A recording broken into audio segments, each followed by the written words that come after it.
Hey guys, it's Joe, and in this video I'll be showing you how to make a house bass in Sylenth1. It's quite a generic sounding house bass, but it's good to get started.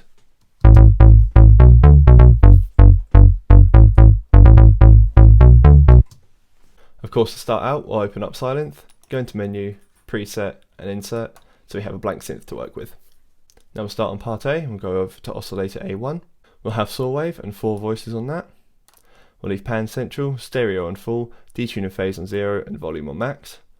Now we'll go to A2, and we'll have a pulse wave for this, and 4 voices, and it'll be the same except we want detune on 3, and volume on about 8.5.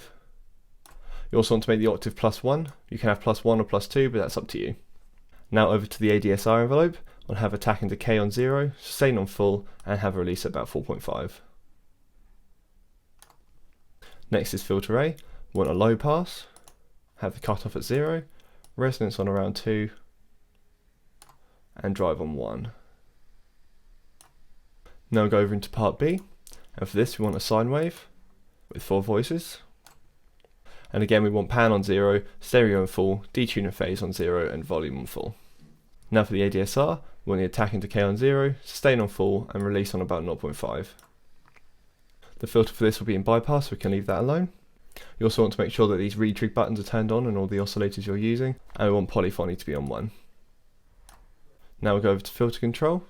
We'll have cutoff in the middle, resonance and key track on 0, and we'll just turn on warm drive. Now we'll go over to modulation envelope 1 and select the source as cutoff A, and then we'll turn the signal up to about 8.5.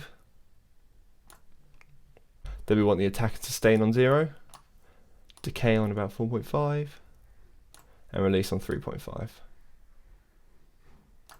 Next we'll just add a little bit of EQ. We want the bass to be boosted by 10 decibels. Let's change the frequency to 95, boost the treble by 8, and change the frequency to 700. Lastly, we'll just change the mix, so mix B, we'll just turn that down a little bit so it's about 3.5, and then it should sound like this.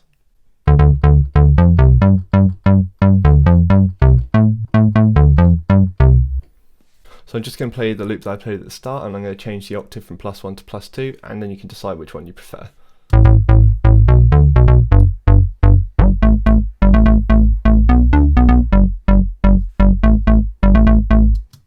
You can also increase the amount of voices on the saw wave you want.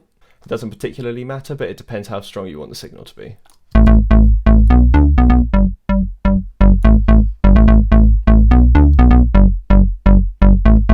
This is a really good starting point for any house track. As always, it's good to play around with the parameters to get more of a suitable sound tailored to you.